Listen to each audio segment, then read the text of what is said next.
bits of branding. Obviously, you're coming to see Paul. Yes, there you go.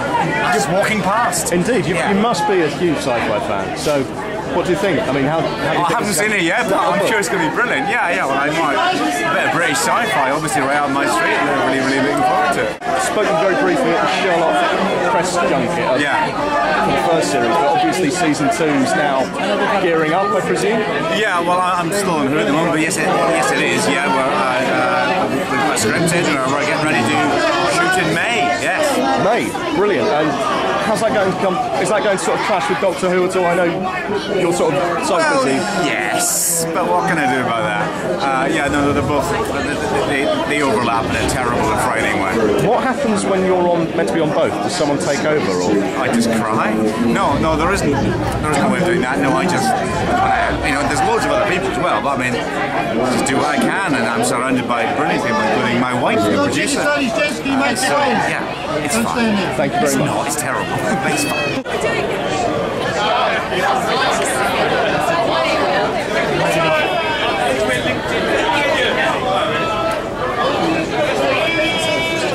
Hey, nice to meet you. Buzz. You're obviously at the world premiere of Paul in London. Yeah, I can't believe it's my first London premiere. I'm thrilled.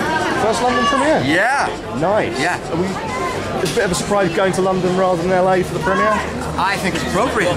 I mean, these are the guys. These are, England's boys, Simon and Nick. Actually, that's one thing that's quite interesting. Would you, because you're obviously used to working in American films, this written by 2 Brits, starring 2 Brits, does it feel different? Does it feel... It doesn't really, because they're funny people. I was saying before, like, everyone got along so well and started kind of riffing and playing around and joking that it was very obvious that we were all just like to make each other laugh and act the fool, which was very easy to do on set. So for me, there wasn't that much of a difference in the humor. We laugh at a lot of the same things. Are you going to be collaborating with them again? I hope so. All they have to do is pick up the phone.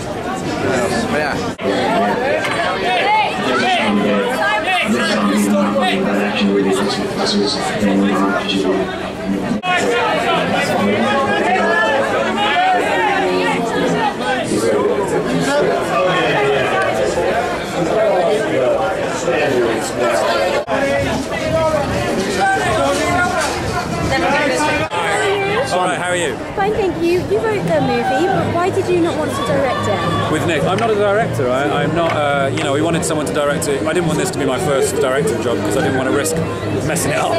So we wanted to find someone who we felt could give it the mood that we required, and that was Greg Mottola, who's a great independent director from America. Now there's a lot of in all your films there's plenty of genres on there, all things going on. They come from yourself and Nick. There's so much happening in your film, so there's references and all that. How do you think about those things, or they just hit you? They kind of happen organically. We don't set out with a list of things we want to nod to, but if something seems relevant and appropriate, we'll do it. It's not like we don't have a shopping list of things we want to put in. Have you seen any footage from Tintin yet? I have. It looks amazing.